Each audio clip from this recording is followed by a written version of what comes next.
मिलिंद प्रश्न या ग्रंथाच्या वाचनाला सुरुवात होत आहे। आजचा विषय आहे तलावाची उपमा। आजचा विषय आहे तलावाची उपमा। महाराज समजा एखादा अत्यंत पवित्र निर्मळ आणि शीतल पाण्याने लवालव भरलेला तलाव आहे। आता घाण व चिखल माखलेला कोणी मनुष्य त्या तलावाच्या अगदी जवळ जाऊन त्यात आंघोळ न करता तो परत आला तर महाराज दोष लावणारे लोक कोणाला दोषी ठरवतील? त्या मनुष्याला की तलावाला? पण ते दोषी ठरवतील त्या मनुष्यालाच। तो तलावाच्या अगदी जवळ जाऊन देखील आंघोळ न करता परत आला तेव्हा त्याची इच्छाच तशी नाही तर तलाव बळजबरीने त्याला पकडून आंघोळ करून देणार काय? या तलावाचा दोष काय आहे? विषय आहे भिक्षूचा चिवट त्याग। कालचा विषय मधून भाग आहे भिक्षूचा चिवट त्याग। भिक्षू लोक म्हणजे भंतेजी चिवर घेऊनही काही लोक गृहस्थी जीवनामध्ये प्रवेश करतात। काही लोक चिवर धारण करतात 1 वर्ष 2 वर्ष 4 वर्ष 5 वर्ष आणि त्यानंतर त्यांना काही नाही गमलं तर गृहस्थी जीवनामध्ये जातात। मग ते गृहस्थी जीवनामध्ये गेल्यानंतर भिक्षू 1 2 4 5 6 वर्ष राहिले ते जर भिक्षू जीवनामध्ये गृहस्थी जीवनामध्ये निघून गेले तर गृहस्थी लोक चर्चा करतात ना की तुम्ही भिक्षा चिवर धारण केलं तर भिक्षू झाले होते वापस का आले? म्हणजे काही लोकांना असं वाटते की भगवान बुद्धाचा धम्म हा बराबर नसावा म्हणून तो लोक वापस येतात।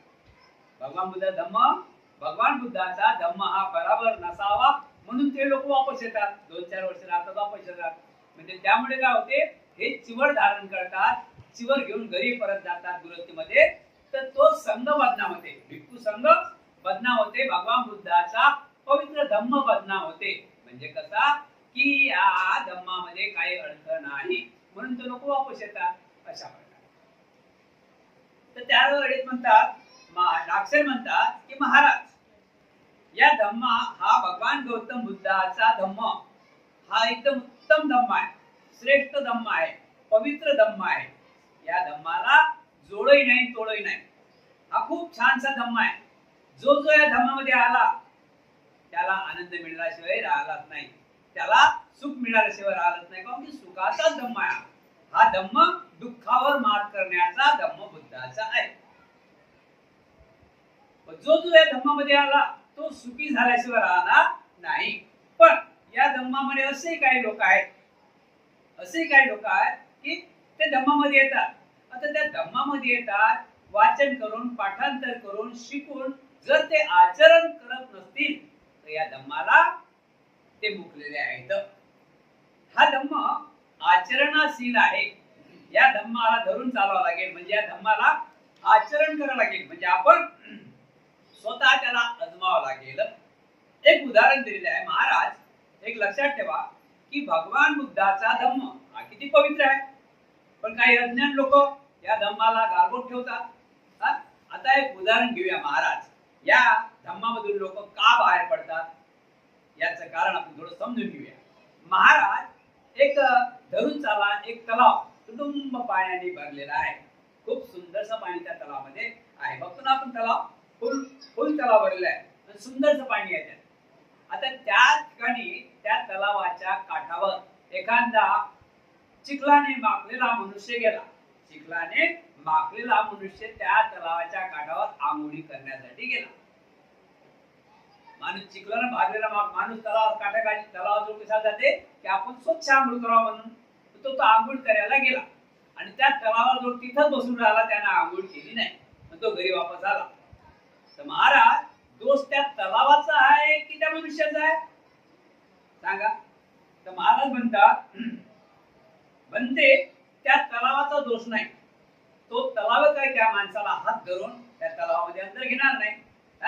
म्हणजे धम्म असा आहे धम्म काही तुला हात धरून या धम्मामध्ये येणार धम्म तुम्हाला हात धरून काही तुम्हाला सांगणार नाही। जसं तलाव त्या मागलेल्या मनुष्याला खेचून आपल्या तलावात घेत नाही तसा हा धम्म आहे। त्याच्या मनाची तयारी पाहिजे। तो काठावर बसून राहिला ना, त्याला समजायला पाहिजे होतं ना की आपण माखलेलो आहोत, चिखलाने माखलेलो आहोत. आपण या तलावात जर उडी मारली, स्वच्छ आंघोळ केली, तरच आपण मनाने आणि कायाने स्वच्छ होऊ. जर तो त्या तलावावरच बसून राहिला तर या तलावाचा दोष आहे काय? अशा प्रकारे या धम्माची गती होत आहे. हा धम्म आचरणाशिवाय, हा धम्मामध्ये आचरण हे महत्वाचं आहे. या धम्मामध्ये मनाची तयारी हे महत्वाची आहे. आज 3 महिने होतात, आपले 2 महिने पूर्ण झाले. आज वर्षासामध्ये 2 महिने लगभग पूर्ण झाले आपल्याला. काही उपासक येतात, थोडा टाइम ऐकतात, निघून जातात, थोडा टाइम बसतात, निघून जातात. त्यांच्या डोक्यात राहील का? त्यांच्या डोक्यात राहील का? हा धम्म तुम्हाला ऐकून घ्यावा लागेल आणि त्या हिशोबाने तुम्हाला आचरण करावं लागेल. धम्म ऐकून घ्यावं लागेल, तसं आचरण करावं लागेल. तर तुम्ही आचरण करणार नाही, किती जरी अभ्यास झाले तर आचरणच करणार नाही, तर हा धम्म तुमच्या काहीच कामात पडणार नाही. उदाहरणार्थ तलावाची उपमा दिलीच की तो माखलेला मनुष्य त्या काठावर बसला, म्हणजे धम्माच्या काठावर बसला. उदाहरणार्थ विहारातून बसला आणि बनते सांगतात, त्याने ते आचरणच केलं नाही तर त्याचा काही फायदा होणार नाही. अजून एक उदाहरण घेऊया आपण. आपल्याला खूप भूक लागली, आपल्याला तर खूप भूक लागलेली आहे, घरात चपाती आहे, भाजी आहे, चपाती दिसून राहिली, पण तुम्ही तिथं ताट घेऊन त्या चपाती भाजी घ्यावं लागेल ना ताटात. बरं, ताटात घेतली तरी तुम्हाला ते ताटात घेऊन तुमची भूक जाणार. तुम्हाला काय करावं लागेल? ते जेवण करावं लागेल, तरच तुमची भूक आणि चक्कर निघून जातील. असा हा भगवान बुद्धांचा महान पवित्र धम्म आहे. दुसरी विषय दाखवलेला आहे. नागसेन म्हणतात, महाराज, ज्याप्रमाणे भगवान बुद्धाने विभूती रूपी सुंदर जलाने काठोकाठ भरलेला सधम्म रूपी तलाव निर्माण केला आहे, जे लोक क्लेशाच्या घाणीने भरकटलेले असतील त्यांनी त्या तलावात स्नान करून आपल्या सर्व क्लेशांचे घाण धुवून काढावे. पण जर कोणी या तलावाजवळ येऊन तेथे घाणीने माखलेले अंग न धुता व आंघोळ न करता तसेच पर जात असेल तर त्या माणसाचा दोष मानला जाईल. लोकही त्याला असेच म्हणतील की बुद्ध धम्मात प्रवचित होऊन तिथे टिकाव धरू न शकल्यामुळे परत गृहस्थी झाला. तो स्वतः उद्योग करून निर्वाण रूपी शुद्धतेचा आपल्या शरीराला वाराही लागू देत नाही, तर त्याला सधम्म बळजबरीने पकडून शुद्ध करील काय? यात बुद्ध मार्गाचा काय दोष आहे? महाराज, भगवान बुद्धाचा या तलावासारखाच भगवान बुद्धाचा धम्म सधम्म रूपाने भरलेला आहे. जो यामध्ये जो आपल्या काया वाचा मनाने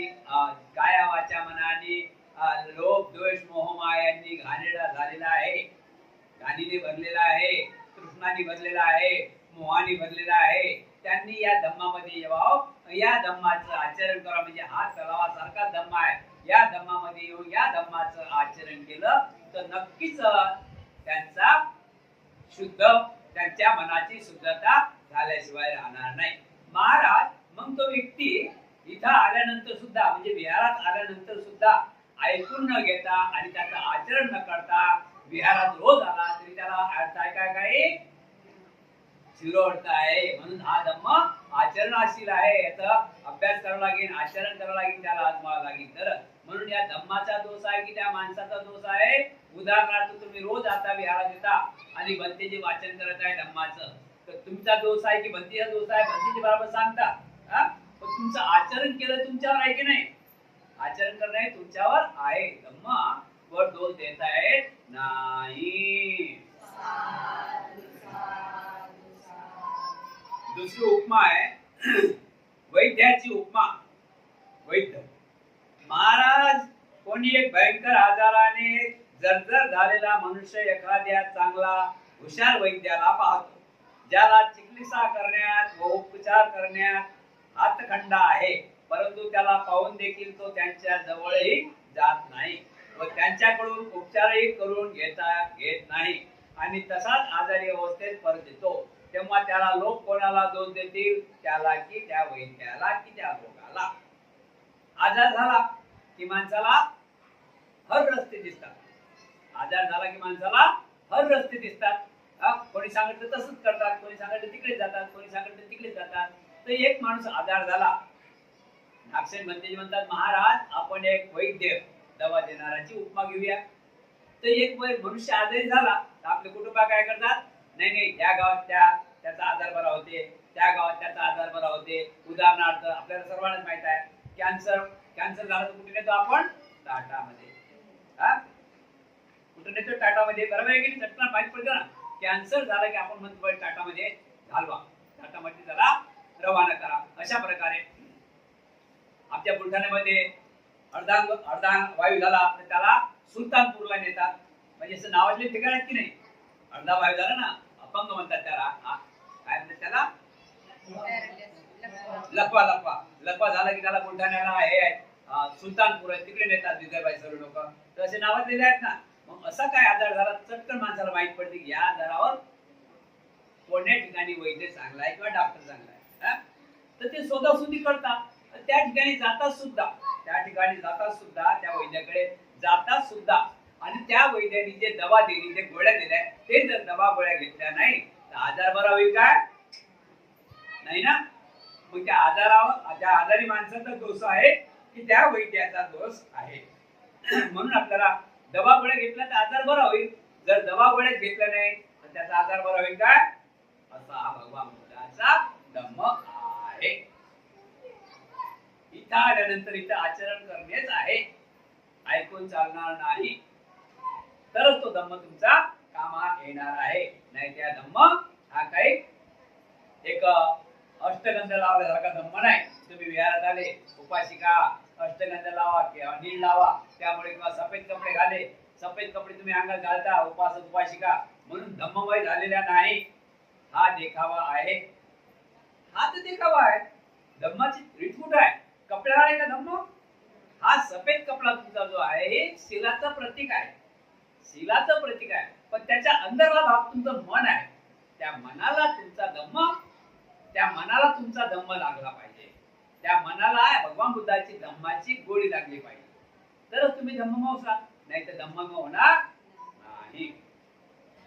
पण ते लोक त्या रोग्याला दोष देतील. एवढ्या चांगल्या निष्पान्न वैद्याकडे जाऊन तर त्यांच्याकडून औषधोपचार न करता परत आला तर वैद्य त्याला बळजबरीने पकडून औषध देईल. यात तो वैद्याचा काय दोष आहे. जर त्या ठिकाणी एक उदाहरण घेऊ आपण, सुलतानपूरला नेला आपण लपा झाल्यानंतर, तिथे दवा गोळ्या घेतल्या नाही तर आजार बरा होईल का, तो डॉक्टर का आपल्या घरी येईल काय, तो दवा गोळी घेऊन देईन ना. तर ते तुम्हाला घ्यावा लागतील. म्हणून त्या रोग्याचा दोष आहे, रोगी माणसाचा दोष आहे किंवा त्या वैद्याचा दोष आहे का यात, नाही. महाराज त्याचप्रमाणे भगवान बुद्धांनी आपल्या सधम्म रूपी पेटीत सर्वच क्लेश रूपी रोगावर अचूक असे औषध भरून ठेवले आहे. जे कोणी चतुर व बुद्धिमान असतील तेही औषध पिऊन आपल्या तुळस रूपी भयंकर आजारातून मुक्त होतील. परंतु जर कोणी औषध न पिताच क्लेश रूपी रोगाने जंजर अवस्थेत परत आले आणि गुरस्ती झाले तर लोक त्याला दोष देतील आणि म्हणतील की हा बुद्ध धर्मानुसार प्रवचित तर झाला, पण आळसामुळे टिकाव न धरू शकल्या कारणाने परत गृहस्थ बनला आणि स्वतःही काही प्रयत्न केलेले नाहीत. म्हणून महाराज तुम्ही म्हणता की बौद्ध धम्म हा पवित्र असून हा धम्मामध्ये लोक जाऊन 1 वर्ष 2 वर्ष 3 वर्ष राहतात, परत काय येतात. तर महाराज भगवान बुद्धाच्या धम्माचा अजिबात तीळ मात्रही दोष नाही.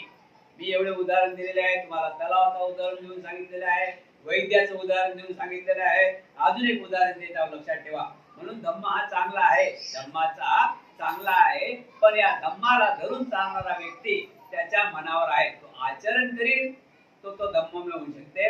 जर आचरण करणार नाही तो धम्माची टिकाव करू शकत नाही, तो परत वापस येणार झाला. पुन्हा अजून उदाहरण एक, अन्न सत्राची उपमा.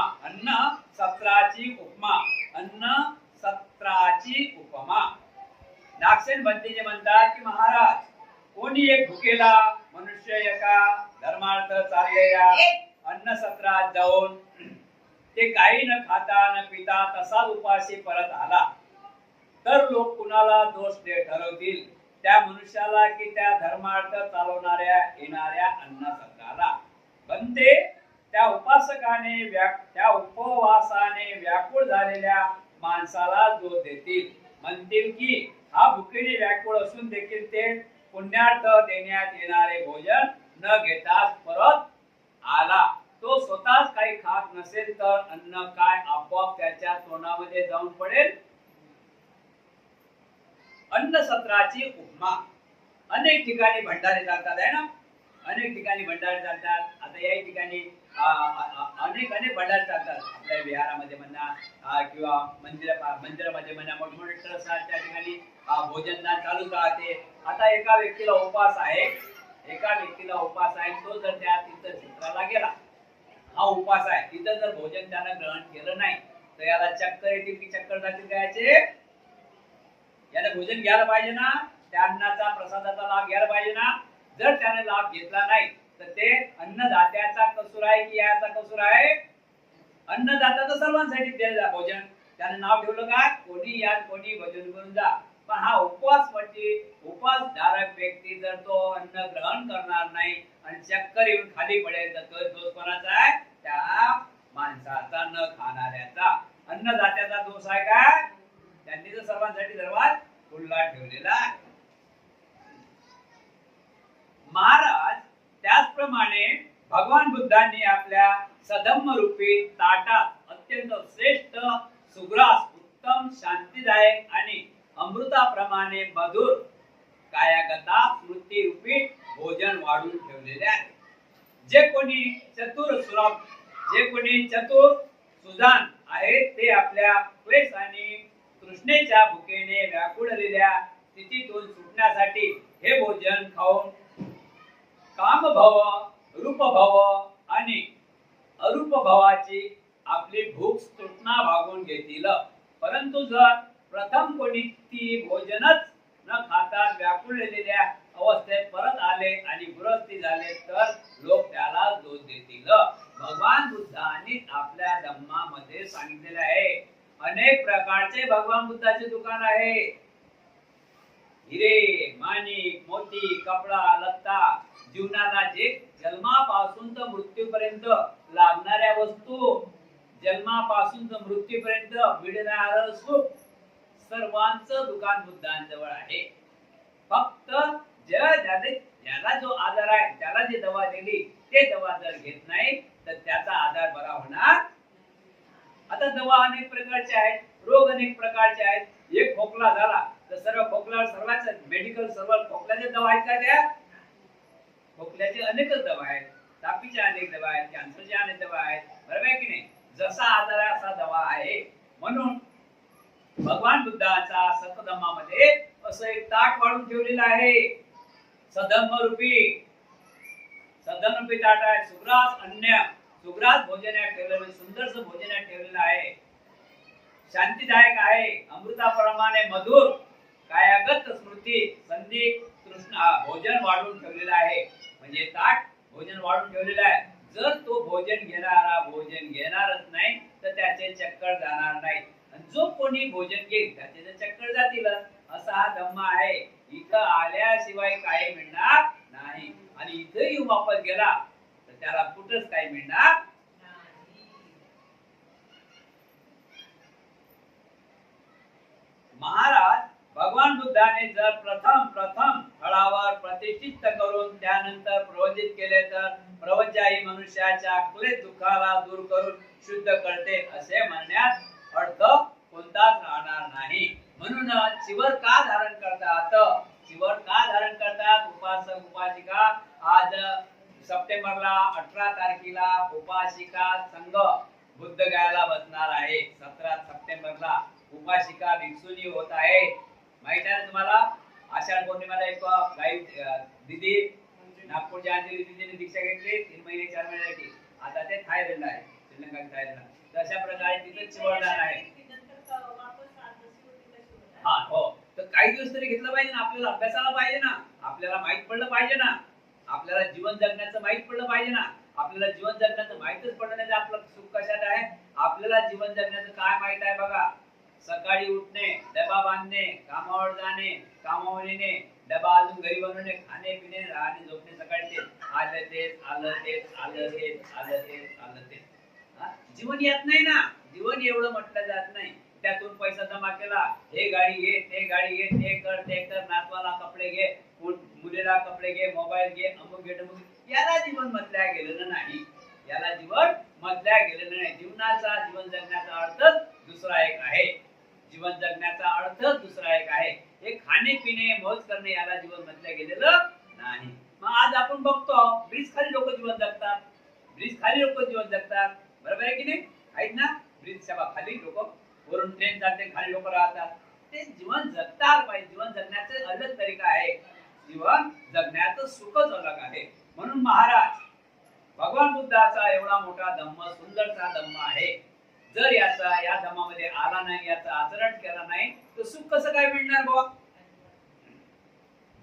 महाराज एखादा मनुष्य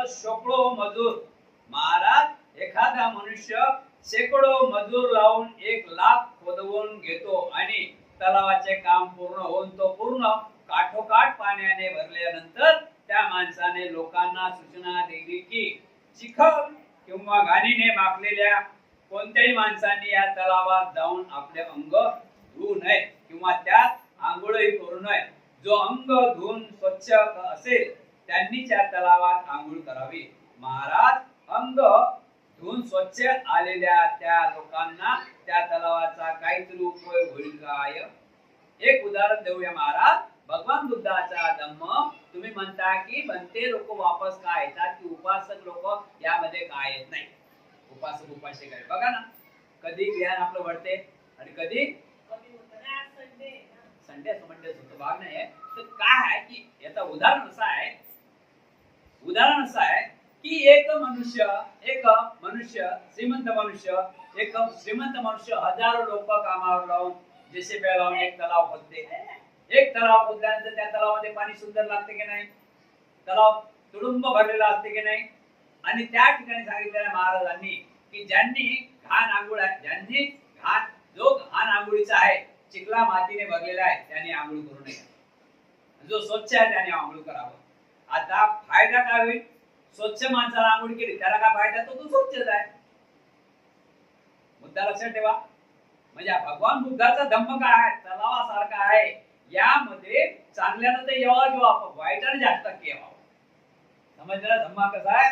चांगला ते येते, चांगल्याचं तर मंगल होते, पण वाईटानं जास्त व्यावं. वाईट माणूस जर आला म्हणजे अनेक प्रकारे वाईट माणसं आहेत. माणसं किती रंगाचे आहेत? अनेक प्रकारे. किती वाईट माणसं आहेत? किती वाईट माणसाच्या अंगात किती गुण आहेत? वाईटाचे किती गुण आहेत? 108. किती तृष्णा आहेत माणसाला? बघितले ना आपण? माळकरी माळ असतात घरात असतात ना, ते मणी किती आहेत? 108 आहेत. ते सात तृष्णा. तेच बुद्धाने सांगितले की ते आचरण करा. इथं बांधल्या. आता उदाहरण धरू आपण. आपल्याला भूक लागली, खूप भूक लागली. आपण 2 चपात्या खातो, पण आपण 4 चपात्या घेतल्या, एवढी मोठी भाजी घेतली आणि तो डबा पोटाला बांधला, तर तुमची 3 दिवसही पोटाला बांधून ठेवला तो डबा, तुमची भूक होईल काय? ते 108 तृष्णा आहे. कोणत्या तृष्णा आहे? 108 म्हणजे ते तृष्णा, त्या तृष्णाचा त्याग केलेला आहे. त्या तृष्णाचा त्याग करसाल तर तो फायदा होईल, आहे ना? तर अशा प्रकारे एका मनुष्याने तलाव खोदला आणि सुंदरचं पाणी लागलं.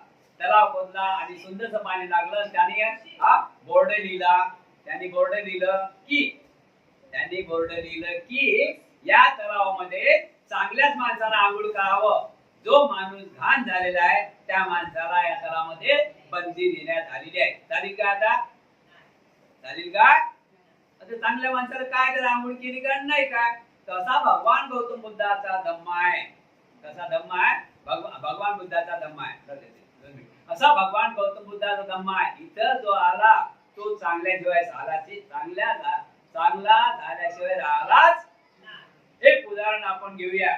इथं उपाशी आला, आपण जेवण करून राहिलो सर्व.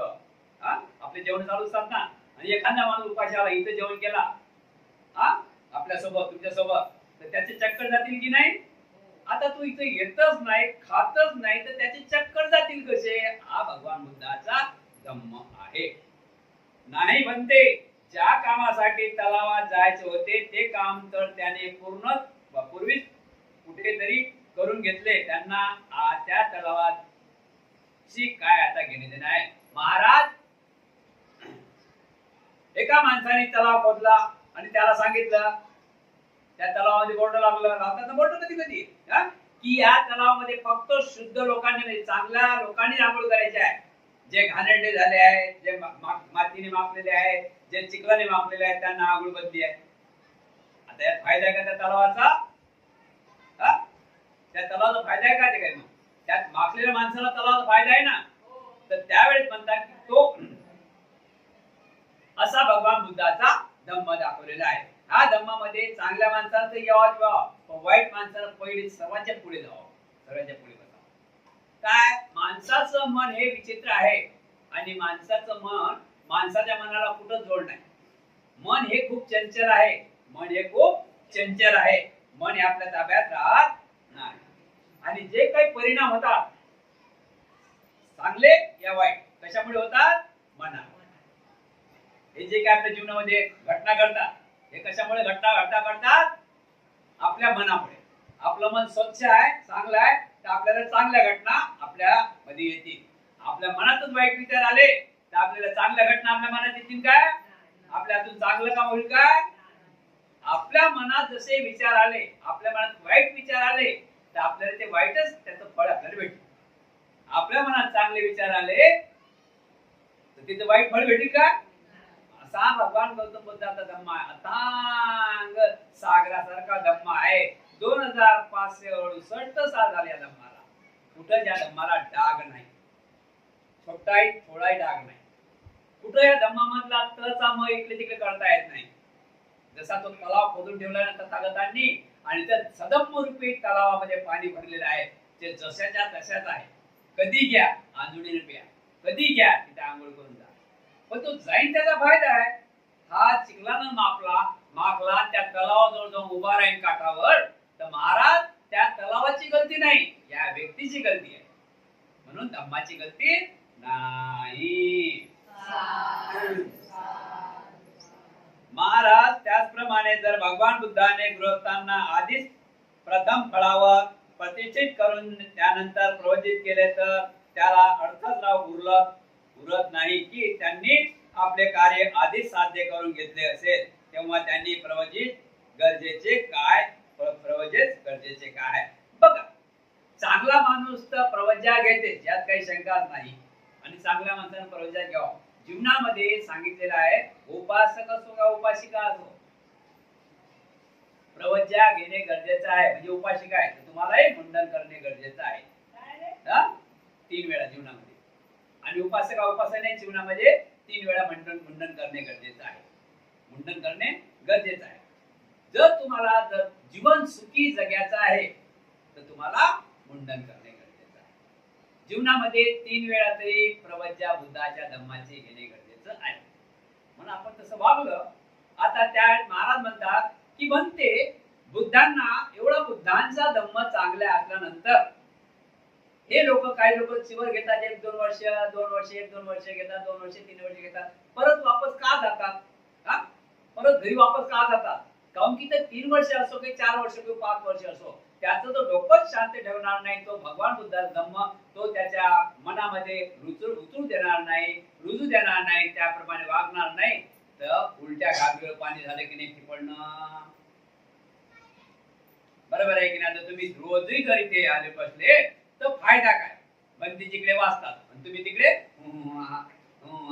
डोक्यात बसील काय? म्हणजे उलट्या गाभीवर पाणी शिपड झालं की नाही, असा हा धम्म आहे. म्हणून म्हणतात महाराज म्हणतात की बुद्धाने असं विचार करायला पाहिजे की चांगला माणूस या धम्मामध्ये घ्यायला पाहिजे. नाही, वाईट जास्त होतील ना. हा वाईट मार्ग, हा तलावच असा आहे, शुद्ध तलाव आहे की जो वाईट मार्गाला जात आहे त्याला आम्ही इकडे घ्यायचा आहे. इथं चांगला होईल.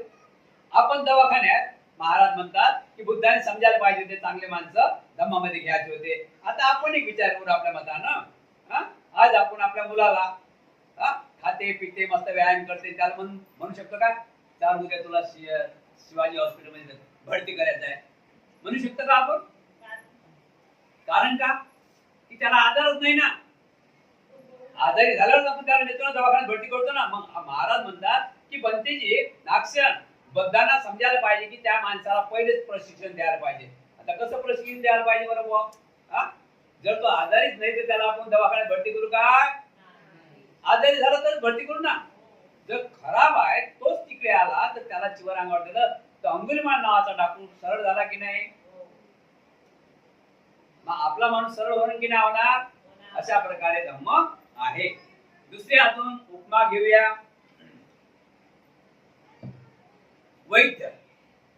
दुसरी उपमा वैद्याची अजून आहे. महाराज पृथ्वीच्या ऋषीपणी सर्वच आयुर्वेदिक शास्त्रांचा अभ्यास केलेला सूत्र आणि मंत्राच्या पदाचे विलक्षण करणारा आपल्या धंद्यातील सर्व संकोच नष्ट झालेला रोग निदानात पारंगत आणि ज्याच्या विलास कधी खाली जाऊ शकत नाही असा कोणी वैद्य आहे काय?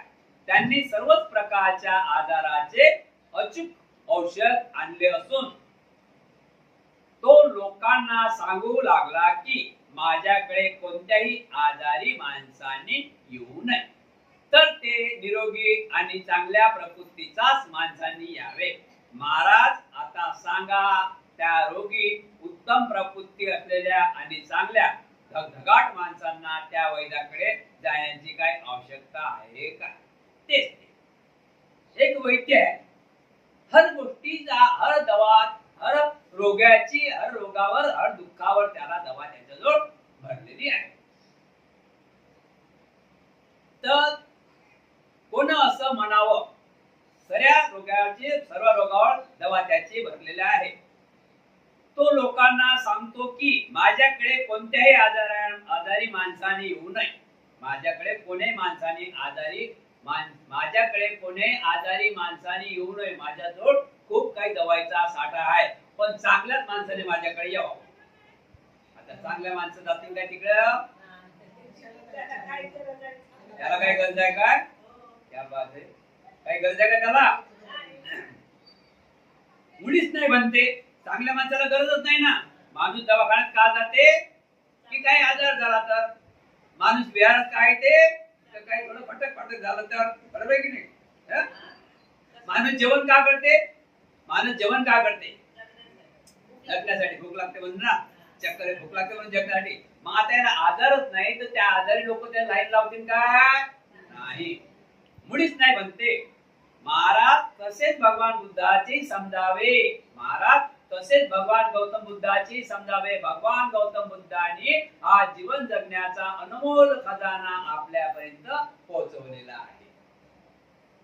कोणता खजाना पोहोचवलेला आहे? दुःख मुक्तीचा मार्ग दिलेला आहे. दुःखातून मुक्त करण्याचा आपला शोध लावलेला आहे. आपल्याला सुखी जीवन जगण्यासाठी रस्ता दाखवलेला आहे. पण आपण त्या रस्त्याने चाललो तर आपल्याला सुख मिळेल. आणि त्या रस्त्याने चाललो नाही तर आपण सुखी राहू का? ना.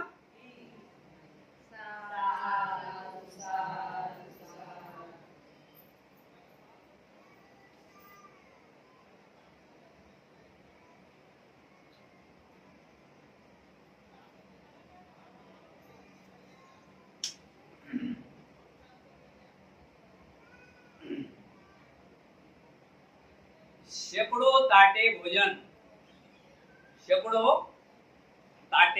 भोजन म्हणजे 100 ताट भोजन. पण ते नाक्षण म्हणतात महाराज एखाद्या माणसाने विविध प्रकारच्या भोजनांनी वाढलेली शेकडो ताटे सजवून ठेवली आणि लोकांना सूचना देऊ लागला की या अन्न सत्रात कोणी भुकेल्या माणसाने भोजन करावयास येऊ नये. जो पोटभर जेवण करून तृप्त झाला असेल त्यांनीच येथे भोजनास यावे. महाराज आता तुम्ही सांगा जो पोटभर जेवण करून तृप्त झाला आहे त्याच्याकरिता या भोजनाचा काय प्रयोजन आहे? आपण बघतो अनेक ठिकाणी भोजनदान आहे. अनेक ठिकाणी भोजनदान आहे, सर्वांसाठी खुल्ला आहे. पण एखाद्या व्यक्तीनं भोजनदान ठेवलं आणि त्यानं काय पाटी लिहिली, एका व्यक्तीनं भोजनदान ठेवलं, हजारो ताटं सजून ठेवले आणि त्यानं पाटी काय लिहिली की कृपा करून हे हजारो ताटं सजवलेले आहेत, अनेक प्रकारचे पदार्थांनी भोजनदान या ठिकाणी ताटं सजवलेले आहेत, पण कृपा करून जो कोणी उपाशी असेल त्यांनी या भोजनाचा लाभ घेऊ नये. जो कोणी पोटभर खाणार असेल, जो कोणी तृप्त झाला असेल त्यांनी इथे भोजन घ्यावं. योग्य आहे का आता हे? योग्य आहे का? आता पुढे बघा. महाराज तसेच भगवान बुद्धाच्या संबंधी समजले पाहिजे. तरी पण जे लोक चिवर सोडून पुन्हा गृहस्थी जीवनात परत येतात त्यांना सुद्धा बुद्ध धर्मातील प्रवचितातील 5 अमूल्य गुण दिसून येतात. ते 5 गुण असे: ही प्रवज्या भूमी किती महान आहे हे त्यांना दिसून येते. नंबर 2, प्रवज्या किती शुद्ध आणि निर्मळ आहे हे त्यांना दिसून येते. नंबर 3, मलिन मनाच्या दुर्गुणी माणसाला प्रवचिताचे जीवन जगणे शक्य नाही हे त्यांना दिसून येते. नंबर 4, प्रवचित महात्मे समजून येते हे सर्व साधारण लोकांच्या आटोक्या बाहेरचे काम आहे असे त्यांना दिसून येते. आणि नंबर 5, प्रवचितांना किती समय पाळावा लागतो हे त्यांना दिसून येते. महाराज, तुम्ही म्हणता की भगवान गौतम बुद्धाचा धम्म हा महान आहे, हा सधम्म रूपी आहे, हा जीवन जगण्याचा मार्ग आहे. यामध्ये आलेला माणूस कधीच वापस जाऊ शकत, सुखमय राहते, निर्वाण प्राप्त होते. काय प्राप्त होते? निर्वाण प्राप्त होते, निब्बाणापदी जाते. मग तुम्ही म्हणता महाराज की ते काही लोक चिवर घालून काही दिवस 1 वर्ष 2 वर्ष 4 वर्ष राहतात आणि ते वापस का जातात? महाराज, ते वापस जातात ते जाऊ द्या, पण तरी सुद्धा त्यांना 5 गोष्टी आठवतात. कोणत्या गोष्टी आठवतात? 5 गोष्टी त्यांना आठवतात. पहिली गोष्ट आहे, प्रवज्या भूमी ही किती महान आहे. म्हणजे मी प्रवचित झालो हे किती महान आहे माहित पडते ना. तो चिवर काढून घरी जरी गेला तरी त्याचा सन्मान लोकांपर्यंत आहे. याला चिवरदारी आहे, त्याला नमस्कार चमत्कार करतात, त्याला चांगला माणूस समजतात. हे त्याला समजते की प्रवज्या भूमी खूप चांगली गुणकारक आहे. हा पहिला प्रश्न. दुसरा प्रश्न त्यांना माहित पडते की प्रवज्या किती शुद्ध आणि निर्मळ आहे. प्रवज्या किती शुद्ध आणि निर्मळ आहे दिसून येते. नंबर 3, मलिन मनाच्या दुर्गणी माणसाला प्रवचित जीवन जगणे शक्य नाही. हा निघून का जाते? चिवर काही दिवस धारण केलं तर निघून का जाते? की त्याच्या मनात मळ असते, त्याचं मन मलिन होते. मलिन म्हणजे त्याच्या मनात विचार दृष्ट असतात, तो चिवर मध्ये राहू शकत नाही. राहू शकते का? तथागत भगवान गौतम बुद्ध एका गावामध्ये गेले. एका गावामध्ये गेल्यावर त्या गावातल्या लोकांनी सर्वांनी चिवर धारण केलं. बुद्धावर आरोप आला की बुद्ध या गावामध्ये आले आणि या गावातल्या सर्व महिला विधवा केल्या. चिवर घेऊन गेले ना, ते महिला विधवा झाले ना, कुंकुम लागलं ना, तर असा आरोप केला. बुद्धासोबत चालले मग ते पुढे चालता आता चिवर घेतलं. चिवर अंगावर आहे ना, तर मन प्रसन्नता झालं पाहिजे, मनातली मलिनता दूर झाली पाहिजे. पण पुढे गेल्यानंतर तिथं एक मरण पावलेलं जनावर त्यांना दिसलं. बाकी पूर्वीचे भिक्खू होते, त्यांनी बिंदासपणे चालू लागले. आणि हे जे नवीन झाले त्यांनी काय केलं? आपल्या नाकाला कपडा बांधला. नाकाला कपडा लावला ना, कशामुळे? त्या मेलेल्या जनावराचा दुर्गंध सुटला होता. म्हणून या लोकांनी काय केलं? नाकाला कपडा लावला. बुद्धाचं लक्ष गेलं की यांचं चिवट घेतलं पण यांचं मन निर्मळ झालेलं नाही. बाकी लोकांनी कपडा न लावला ते चालले आपले, या लोकांनी कपडा लावला ना नवीन लोकांनी, माहित पडते ना मन याचं विचलित आहे, मन याचं परिपूर्ण शुद्ध झालेलं नाही. पुढे गेल्यानंतर पाऊस आला. पहिले भिक्खू होते ते आपल्या पावलानं चालत होते. ते बुद्धा मांग पावलाने चालत होते. 5 पावलं जाऊन 5 पावलं बघून ते चालत होते. पण जे काही प्रवचित भिक्खू झालेले होते ते आसरा शोधण्यासाठी इकडे तिकडे धावत होते. आसरा, आपलं अंग विजण्यापासून रक्षण व्हावं. या पावसापासून आपलं रक्षण व्हावं यासाठी ते इकडे धाव तिकडे धाव इकडे धाव तिकडे धाव सारा पाहत होते ना. काही लोक झाडाखाली थांबले आणि काही लोक त्या बुडक्या तुडक्या घरामध्ये जाऊन बसले. हजारो लोक होते. आता तिथं बसल्यानंतरही तिथून पत्र्यातून पाणी गळत होतं. जुनं पत्रा होता ना, जुनं गाव वस्ती होती ते, तिथूनही पत्र्यातून पाणी गळत होतं. त्यावेळेस बुद्ध म्हणतात की विसुन्नो, जसं या पत्र्यातून पाणी गळते तसं तुमच्या मनात विकार अजून तसे तसे मनातले विकार शुद्ध झाल्याशिवाय हा बौद्ध धर्म तुम्हाला समजणार नाही.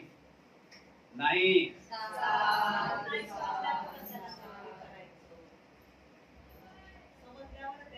प्रबोध्या बुद्धी समजल्यावर कसं द्यायचं? मग हाच प्रश्न आहे ना. जर त्यांना समजलं असतं तर आपण चांगल्या माणसाला आजारी माणसाला दवाखान्यात नेतो की चांगल्या माणसाला दवाखान्यात नेतो? ज्यावेळेस आजार झाला तर त्याला दवाखान्यात न्यावं लागेल ना. ज्यावेळेस कोणताही त्याला आजार झाला तर त्याला दवाखान्यात नेतो. चांगल्या माणसाला दवाखान्यात नेतो का आपण? अशा प्रकारे. त्याच्यानंतर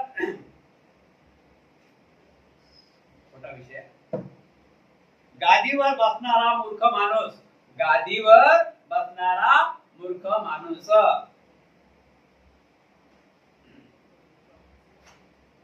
महाराज जर एखाद्या सर्वसाधारण गरीब व मूर्ख माणसाला एखाद्या मोठ्या राजगादीवर बसवले, एवढे मोठे सांभाळून शकल्यामुळे सांभाळू न शकल्यामुळे त्याचा लवकरच अंधपात होईल. ते गादीवर टिकून राहणार नाही. याचे कारण काय? तर ते पद त्यांच्या योग्यतेपेक्षा कितीतरी पटीने महान आहे. महाराज याचप्रमाणे ज्यांच्या पदरी अधिक पुण्य नाही, त्यांच्यात कोणतेही वैशिष्ट्य नाही आणि जे बुद्धिमान आहेत ते बुद्ध शासनात प्रवचित तर होतातच, परंतु त्या महान गौरवनीय प्रवज्या पदाचा भार सहन करू न शकल्यामुळे स्वतःला तिथे सांभाळू शकत नाहीत आणि अंधपत झाल्यामुळे चिवराचा त्याग करून ते पुन्हा गृहस्थी बनतात. ते का? प्रवज्या भूमीतच त्यांच्या पात्रतेपेक्षा कितीतरी पटीने महान असते. त्याप्रमाणे तो प्रवज्या भूमीच्या महान पदात पाहून घेतात. प्रवज्या किती शुद्ध आणि निर्मळ आहे हे त्यांना दिसून येते.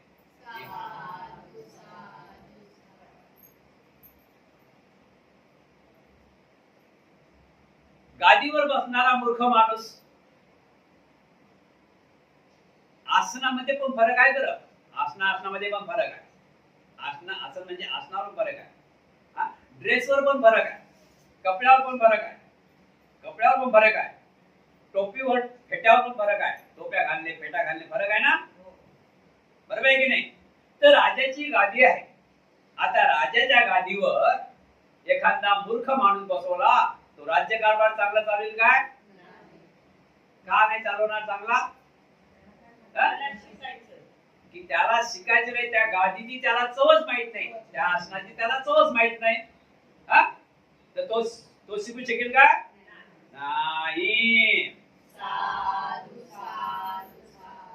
उद्याचा विषय आहे